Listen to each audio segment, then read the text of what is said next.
And action. Good afternoon. Good afternoon, Mr. Evans. Miss Jolly. Yes. All right. We're here with Salt Sauna. Soul. I thought you were going to go soul. I thought you were going to do something fun. I don't know. Wait, are we talking into the camera or are we talking to each other? I don't care. What are we doing? Let's I don't know. What are we doing? Let's just talk to each other. Okay, that's fine. All right. So let's begin. I mean, because this camera's on me, that camera's on you, this camera, we got cameras. Yes. Cameras on cameras on cameras. Oh, racks on racks on racks. Racks on racks on racks. All right. Salt on salt on salt. Okay, so episode 1. Episode 1. You want some tea? I would love some tea. You would like some tea? Here, all right. I will pour you some tea. Nice. I'm getting spoiled right now. You don't get this often. Yeah. That's since 74. Yeah. You weren't even born then. That's how long it's been. All right. I can pour yours. Oh. Mm-hmm. Will you, sir? Oh, yes, I will. Oh. Okay, we're being quite pretentious. Okay. That's a good pour technique. Mm-hmm. Oh, look at that, look at that, look at that, look at that, look at that.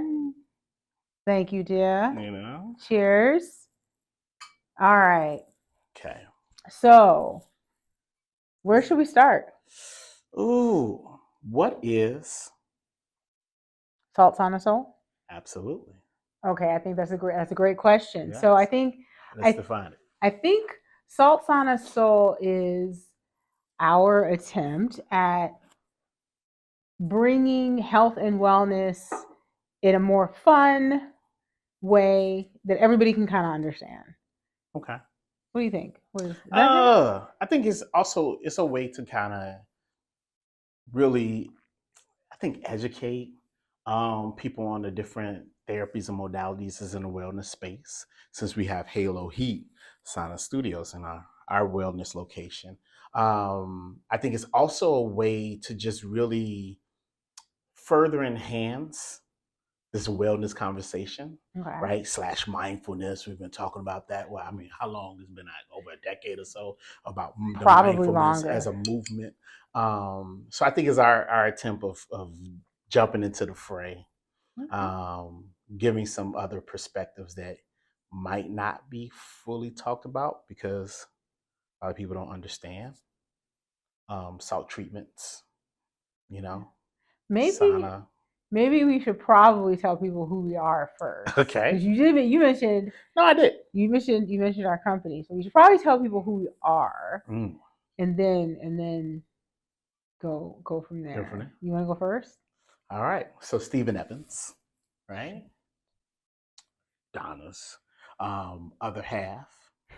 Hopefully, I'm better. I'm a better half. Maybe. And so. All right, I've been doing wellness for about over 15 years, particularly as a personal trainer back in the day in the Chicagoland area. Did a lot of stuff from group fitness, selling like a whole arenas and groups and doing like fitness classes and also doing martial arts, having a black belt in Goju Shirei, which is a style of karate. And so I've been dabbling in this space a lot, in more of the body transformation, not so much on, healing the body from the inside out, but it's where you come in, introducing and focusing more on that element and bringing that into our lives, and your own personal journey, which I'm not going to speak for you. You can speak for yourself, which then, as well as just like this bridge of what I know externally, how to change the body, whether it's trying to shrink down in weight, try to, stack on more muscle, trying to deal with a strain or pull, and now understanding that the work is also internal and how they should complement each other, right?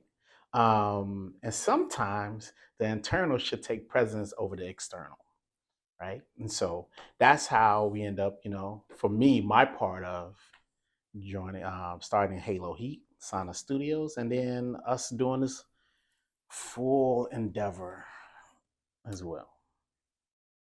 Lovely. So I think with that, I'm Donna Jolly, and again, Steven's other half. dare I say, better. That's mine. Don't use it. Copy is the best form of flattery. Okay. No. So I think similar to you, healthcare background, while you were in the gym space, I was in the corporate space and really trying to, understand from a personal level also my health journey. And I think it's one of those things where over time I like to experiment with things and try things out. I think I got that from my dad because he was an early adopter in certain technologies and things, and then a late adopter in other things. Okay. But I think the need for kind of like, how do I add gadgets to my life to make myself better, but then always thinking about it from like a health and wellness angle, has kind of been something that I've done for a really long time. And then stack onto that, I think I'm a little bit of an odd bird. Don't agree. You are, but you aren't in I'm, so many ways too. yeah, You told the line in I so many do. interesting ways that it seemed like, okay, how can you be an odd bird, but then you like follow the rules, I don't know. it? And But you're the being oddness, risk I averse know. And is the real. oddness of me, I think, comes with the whole, like, I think the spiritual journey that goes along with anything that we do in life. And so I always think of myself as odd in that way. I think that's where I'm most odd. But everything else, yes. Yeah. We follow the rules. Yeah. We stay within the lines. The lines are our friends. Yes. Yeah. Yes. I call it as you would call it, odd. To me, it's not fully odd in the traditional sense. It's more of this why not philosophy, right?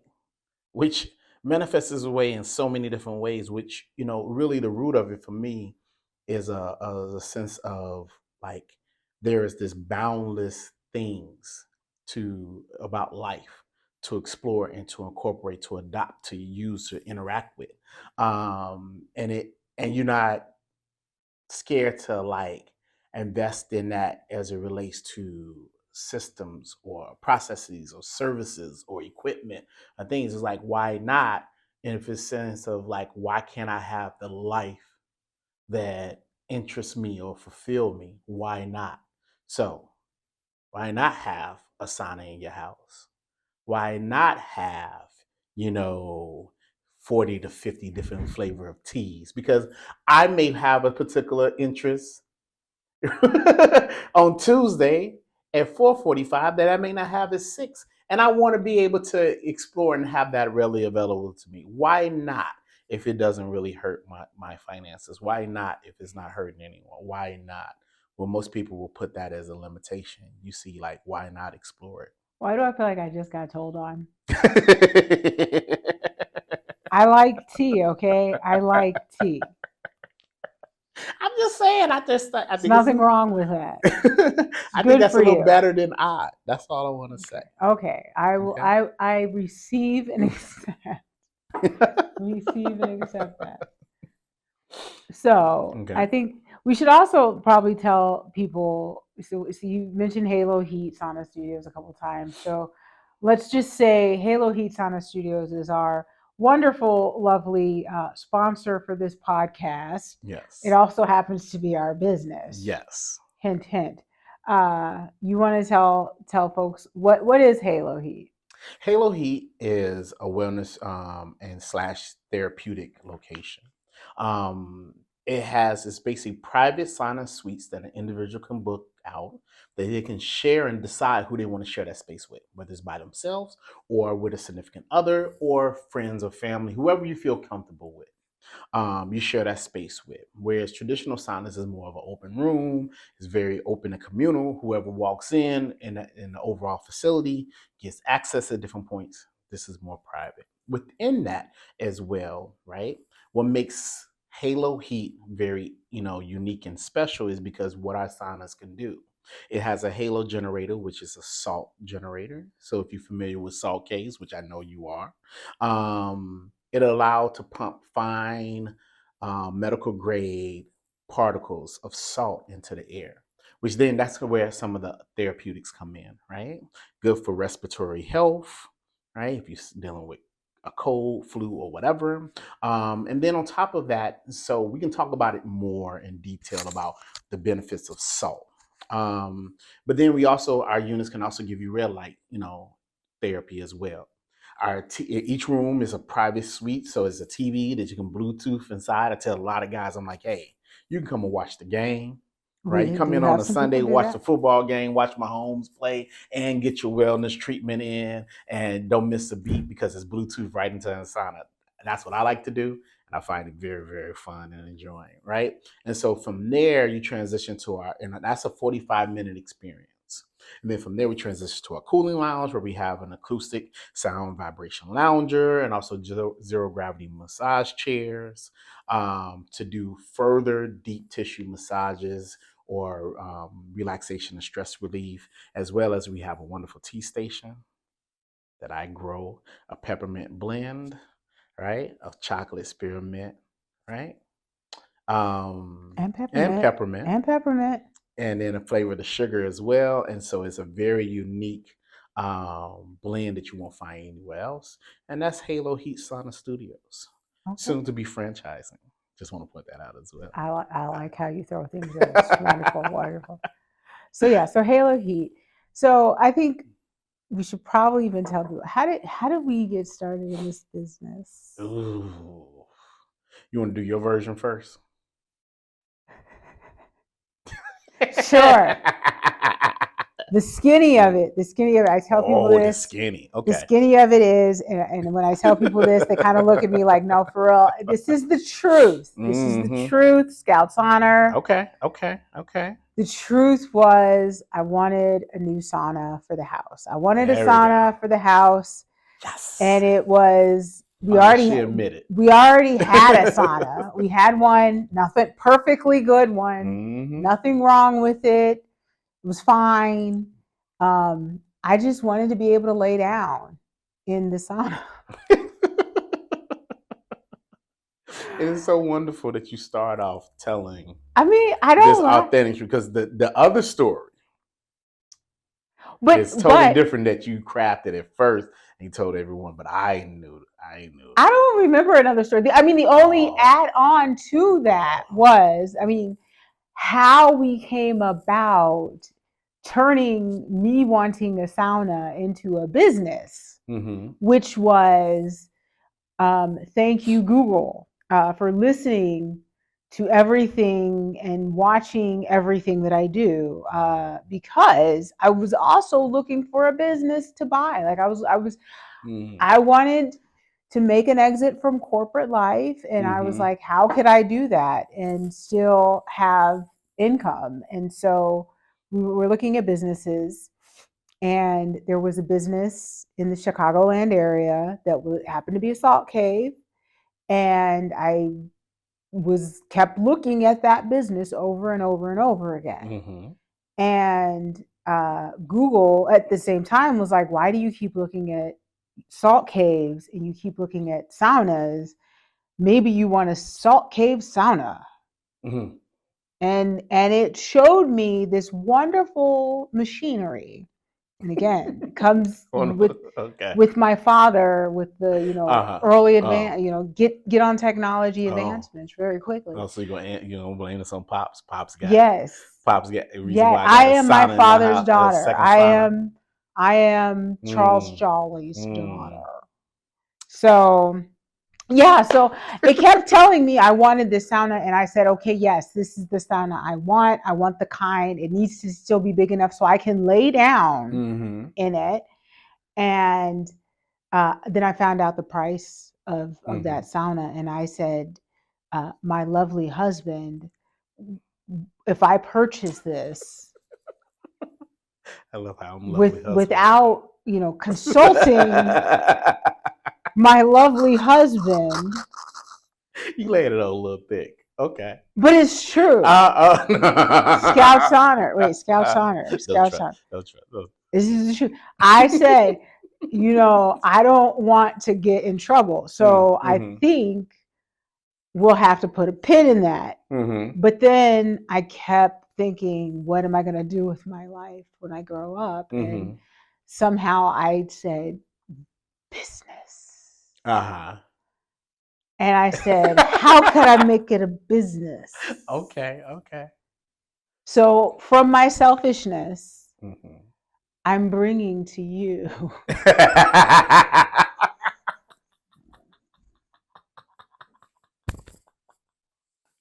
Okay. See? That was very entertaining. I mean, it's the truth, though. It's the truth, but not it. Look, it's taken a whole year to get this type of candid, truthful packaging. Because for the longest, what did I say before? Oh, even how you first approached me. You first approached me with it is like, I got this business idea. You didn't tell me nothing about like, well, actually, I think I would like just another sauna. You came with, I got a business idea. Well, yes, because I knew you would say no. Still, but nothing about us actually purchasing a sauna. You would have said no. I'm giving you a little peek behind the veil. And so she's like, I got this business idea. We can do, sauna and sweet and so wellness. And I'm like, okay, all right. But it sounded good, didn't it? The business idea sounded good. Because I thought about it. And then we did some research and, crunched some numbers. And I'm like, okay, cool. I'm on board. And so then we started the process of business plan. Nothing about getting a sauna. That goes on for like a week or two. We planning. We was planning, you know what I'm saying? We came over because I had bought into the idea. But yeah, you just told me, you told everyone, the audience, that you wanted because you only wanted the second sauna. That was the root cause. So let's not add. See, this is where it started trailing off into different directions. You already confessed. So it was about a week or so, and then she finally was like, you know what? Before we go any further, after we came with brand names, we were looking at domains, we bought domain names, like we was rocking and rolling in terms of building out for this business. And then she was like, well, I think before we actually pay anything more and invest anything further, we should get one to basically test out and learn and experience for ourselves. I'm like, but okay, in my defense, I did not get the big one. So I still can't lay down in the one in the house. I have no sauna to be able to lay down in the house. No. See, I was reasonable. No. You can't. The manipulation is real. The scheming, the planning, the cunningness of it all. Subconsciously, maybe, but it no. She confessed it. Don't let her do the okie doke on you like she did me. Oh, it can only be one fool. I was the only one. You caught me once, caught me slipping. But the point is, I do admire that you finally can tell the story and be more truthful, even though it's hard because I see you trying to re-quaff, you know what I'm saying? Like you're trying to quaff. Really? Yes, I'm using quaff in this situation. Yes. How did I get in trouble about? I'm just saying, just let people know the truth. But you know what? We here, and honestly, it was a good idea. Can you? What you tell me? Okay, sorry. Like, sorry. See, I was about to give her a compliment. Okay, I'm sorry. Okay. What I will.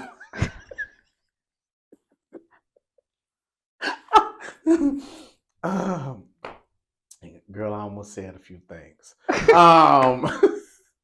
What I will say though, having both saunas actually, even though I gave you grief on both of them, I did. I admit it. You know, I was a handful, a little bratty about it. They were really, really good and wise investments. And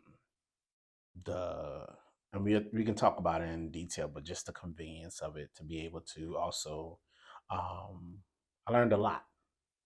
I learned a lot about my body. I learned a lot about what I may need. I learned a lot about how some ways of negligence to myself, mind, body, and spirit, because some of it is about getting your mind state in a good place, carving out your time to kind of seeing a BT. Is So there's more to it, but okay. Wait, I'm about to go into a soapbox. So I want to do a quick. I want to do a quick like philosophical moment here. okay, Okay, like what you have because in you mind. just said something about after having the sauna and using it, it made you almost like self-reflect, right? Do you think, or Okay, that you, it was okay, like okay. the spiritual aspect of like your physicalness kind of thing? Like it made Okay, you, that's an interesting way of I putting don't it. know how to, All right, I go. All told right, you I go. was odd, You but like, very much so. yes. Now I'm gonna So take like, the other one back. I, you no take backs. So with that, do you think it is something like, do you think there's a reason why some people shy away from like, sauning, meditation, yoga, because even when you're sitting in a sauna and I mean, say you're in a public one and there's other people in there, but nobody's talking because you might sometimes go in there and there's nobody talking. You don't know these people, but you're in there. I'm talking about the traditional sauna. Yeah, Yeah, traditional not our. sauna. Okay. You're in Yeah. there. No one's talking. Everybody's just kind of sitting. Mm-hmm. And in those quiet moments, do Okay. you think it's something about those types of spaces that forces one to really go inside? And that's why people shy away from it? Mm. Um, I think that's definitely an element, right? Um, I've used to face that. Well, I still struggle with it sometimes, right? But I faced it a lot when I first, in a few tips, I actually tried meditating.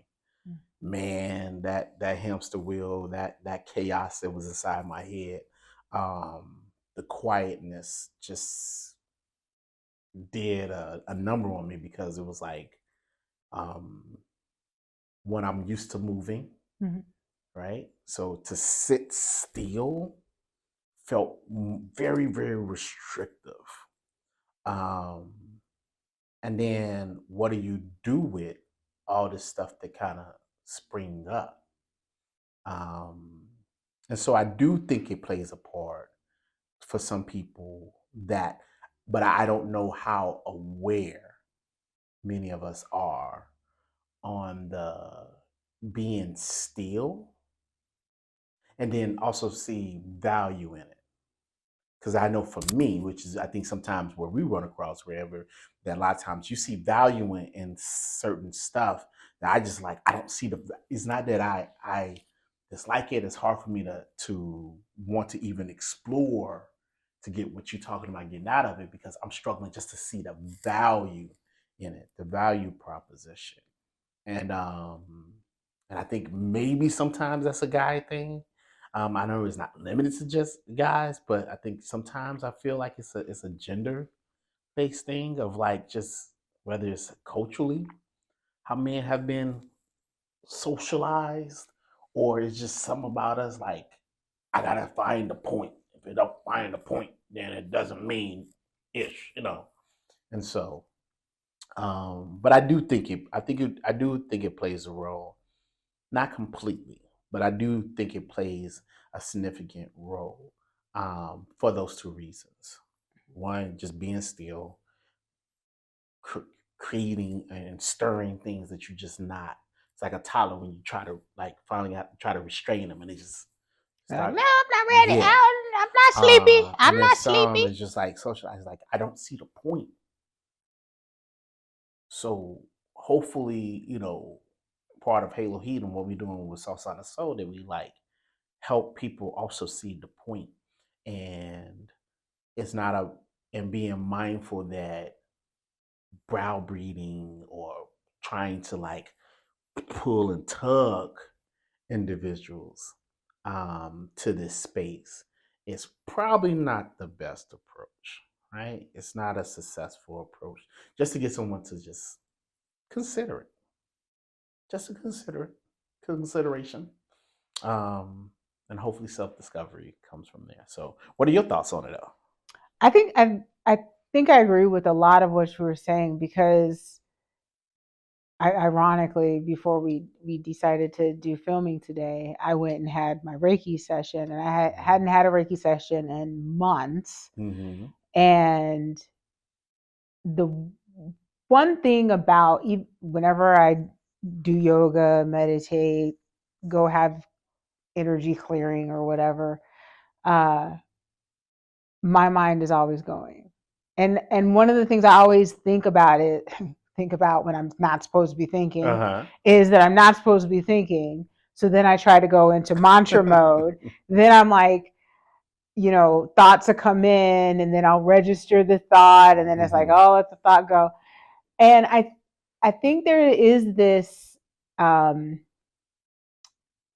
idea of, how do people do it, or how do they say they have these transcendental experiences? Yeah. And so it feels like it's like, yeah, that's them and they're weird or whatever. And it's like, and I'm sitting here constantly like churning, thinking about things, and then it might get quiet for a moment and then something else pops up and then it might get quiet. And so I think for me, it's always been this, it'll never happen to me. I'll never be able to truly be still. But at the same time, I think as I've gotten older, I realized that for me, and I'm just going to say for me, it isn't necessary for me to be completely still, because in those moments, when I'm in the sauna, when I'm doing yoga, when I'm having my red light treatments, whatever thoughts are coming to me are thoughts that I'm supposed to be experiencing in that moment. Okay.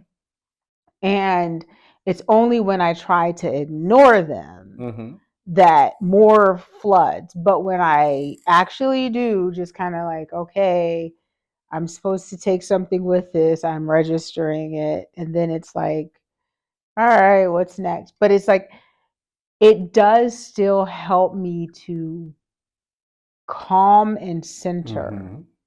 And I think as I've gotten older, I've started to see that, what you were saying, the value of having a way to calm and center myself, even while my mind might be still racing a mile a minute, nonstop, all day, every day, even when I sleep, feeling like Kevin Hart all day, every day, nonstop. Like it really does feel like that sometimes. Like I am like constantly thinking. So for me, I do find the quiet times, the quiet spaces of value, so that I can at least try to sort through some of the thoughts that I'm having. Now I have a question for you. Kind of a few things that you said kind of sparked this. Now, as regards to either taking a time or being still, do you think it's a self-esteem / self-worth value issue? And let me explain. Do you need me to further explain? No, you don't need to. I think do you there think is some of that you I think don't value or have low self-esteem that you can not participate? You know what I'm saying? Is a hindrance. I think the level of self-esteem you have, not necessarily that it's low. Okay, help me. But I think there is a level of either self-recognition, that either you have too much and it becomes a problem, or you have too little and it becomes a problem.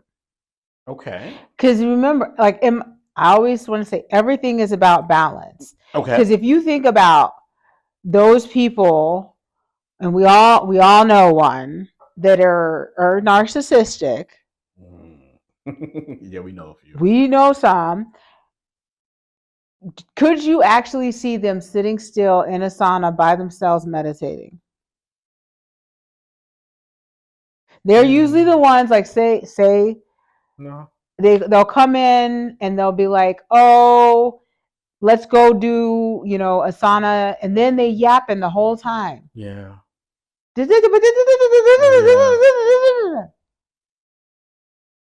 Because it's like it's this self-inflicted, like I have to get everything out. I gotta, you look at me, look at me, look at me. So there's those. Okay. And then I think, yes, if you have, not enough self-love, self-recognition of self, Mm-hmm. then you don't feel worthy enough to be in this space. Mm-hmm. And so that could also cause some Mm-hmm. issues. But I think the majority of people, or at least I would like to hope the majority of people, are somewhere in the middle. Yeah. Yeah. And so they may feel a little bit uncomfortable at first in the space, but they're kind of like how I am, where it's like, well, I'm supposed to be trying to shut my mind down Mm-hmm. and become one with the universe or center myself or whatever the meditative state you're trying to get to. And so you kind of have that moment where you're almost like outside looking in at the situation and you're like, this is weird, this is awkward, I'm trying, am I doing it right? Mm-hmm. Oh my gosh, I hope nobody else is looking at me, because Mm-hmm. do I look weird? Do I have something in my nose? Oh, I got an itch. Like you have all of those. Yeah, that happens. Yeah, those That random happens. thoughts are going, but I think that's the majority of people, and I think that to me is why I feel like that's probably the normal way versus. Maybe, but like the reason why I asked that question is because sometimes when I reflect upon myself, um, even from when we first like got the first sauna to like using the second one, and how I'm less resistant, but it's also is direct correlation of one giving myself the permission to care about me, just me, right? Um, and because even the reason why you need to tell that is because for me having such a long time of putting um, the situation, and whether that's I'm saying with with the girls or whatever, work, or you like You putting everything you else putting those before things first, yourself. and it's not that you necessarily even love what you're doing. It's not even that saying these things give you such this big reward. You just got to do them because you're being an adult. But at a certain point, um, I think is which is very common. We can drift further and further away of like making some time, and reinforcing that it's okay that you made time for yourself. And the more I adopt that and saying, okay, I can be self-focused right now. I can take, like this morning working out in the gym, like I can take this time to be self-focused. I know I have all these other tasks with the other businesses I have to do. I know we got the filming later. I know we have this to do. I know I gotta, what I'm saying, um, you may want some coffee, right? At different points I had to be like, I normally do a routine where I come and bring you coffee. He does. It's You so know, nice. and I was like, okay, this is gonna, I'm late doing that, and so it was a tug, and I'm like, but I haven't worked out in like 4 days. I need to take this time for myself, and it's okay that I do that and not feel the guilt of like I'm not being what others may need of me for this brief period of time, and allowing that. That's a process within itself. And then it's like, oh, it's easy to be still. It's easy to stay on the treadmill longer. It's easy to go ahead and because I'm also done fighting. I'm not splitting my bandwidth, and I've gave myself permission to have my bandwidth focus on me, which I think is also more common, that dynamic, with the general population. And particularly also like when I was used to train, I used to have this philosophy, and I never thought to apply it for myself. Isn't that But crazy where you know how to tell somebody else what to do, but then you never do what you're yeah. supposed to be doing or your own And advice? so I used to tell moms this, right? About it's okay to prioritize yourself for that season because of your role and how it can benefit, every aspect of your life and the people that you love. I didn't think about saying that to myself. And so it's interesting how that's universal philosophy can be applied in all these other spaces as well. So that's why I was like, and that's why I thought about like, is it about self-worth, self-esteem, right? And so value ourselves, value our mental, value our internal, right? You know, value respiratory system and think like just valuing you and it's not selfish but self-centered, and having small pockets you carve out for that. It is okay, because I used to say this with people I train or whatever. I'm like, you was a mom, or you was a woman before you was a mom, right? You was a woman before you was a husband. A wife, and then you was a man before you was a husband, and so forth. And it's like the you have to be taken care of as much as fulfilling all these roles, um, professionally and otherwise. So that's why I thought I was like maybe it's some of that is happening too.